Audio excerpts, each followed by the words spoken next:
Pekin yönetiminin Uygur Türklerine yönelik politikaları konusunda tepkisiz kalmakla suçlanan Yeni Zelanda Başbakanı Ardern, ülkenin en büyük ticaret ortağı olan Çin'i tutarlı bir şekilde hareket etmeye çağırdı. İki ülke arasındaki farklılıkları aşmanın giderek zorlaştığını söyleyen Ardern, daha önce Uygur Türkleri hakkındaki ciddi endişelerimizi kamuya açık bir şekilde dile getirdik. Çin'le Yeni Zelanda'nın üzerinde anlaşamayacağı birçok konu olduğunu kabul etmeliyiz dedi.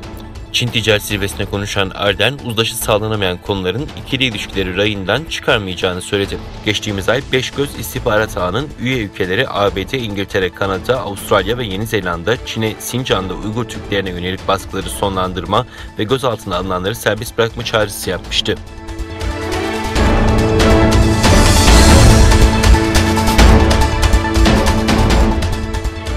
Daha önce Çin'in Uygur Türklerine ilişkin politikalarını soykırım olarak niteleyen ABD Dışişleri Bakanı Antony Blinken, Çin'in giderek daha baskıcı ve saldırgan bir tutum sergilediğini belirtti.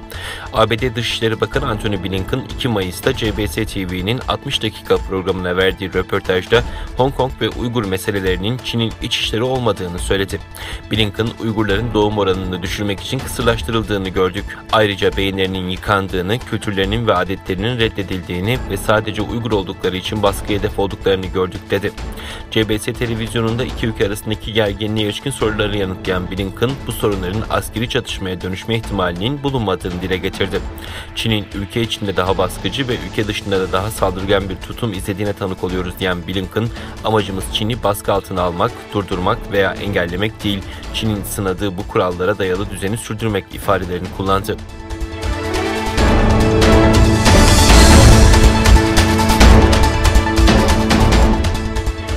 Avustralya Stratejik Politika Enstitüsü tarafından yayınlanan Uygurların zorla çalıştırılmasına ilişkin raporda adı geçen 14 büyük Japon şirketinden ikisinin Çin'le ticareti askıya aldığı duyuruldu.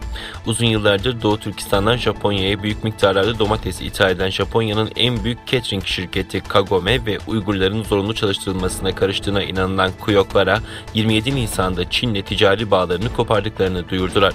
Avustralya Stratejik Politika Enstitüsü tarafından geçen yıl Mart ayında yayınlanan bir raporda zorla çalıştırılmaya karıştığına inanılan 14 Japon şirketi listelenmiş ve Japonya Uygur Derneği harekete geçerek söz konusu şirket sahiplerine 2 kez mektup göndermişti. Mektupta Japon şirketlerinin Uygurların insan haklarını göz önünde bulundurarak Çin'le olan ticari ilişkilerinin sonlandırılması istenmişti.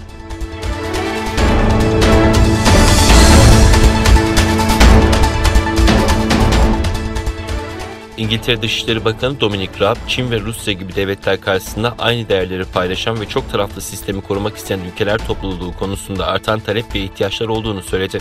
İngiltere Dışişleri Bakanı Dominic Raab ve ABD Dışişleri Bakanı Antony Blinken, G7 Dışişleri Bakanları toplantısı öncesinde bir araya geldi. Dışişleri Bakanlığı'ndan yapılan açıklamada ikilinin Rusya'nın devam eden istikrarsızlaştırıcı eylemleri ve Çin'den Sincan Uygur Özerk Bölgesi ile Hong Kong'daki faaliyetleri nedeniyle hesap sorulması gibi öncelikleri ele aldıkları ifade edildi. Görüşmede ayrıca Afganistan, İran ve Etiyopya'daki son gelişmelerin de değerlendirildiği belirtildi.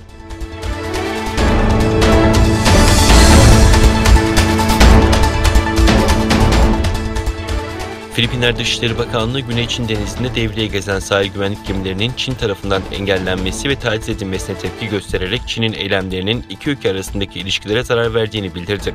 Bakanlıktan yapılan açıklamada Çin gemilerinin Basho ve Masinloc yakınlarında devreye gezen Filipinler Sahil Güvenlik Komutanlığı'na ait gemileri engellemesini ve bu gemilere yönelik tehlikeli manevralarda bulunmasına karşı çıktıkları belirtildi.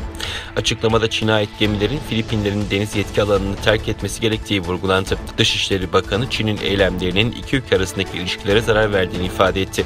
Savunma Bakanı da Çin'in Filipinlerin söz konusu sulardaki devriyesini engelleme girişimine yönelik bir video mesaj yayınladı. Savunma Bakanı mesajında Çin'in askeri gücünün bizimkinden daha gelişmiş olduğunu kabul etsek de bu bizim ulusal çıkarlarımızı, halk onurumuzu savunmamızı engellemez ifadelerini kullandı.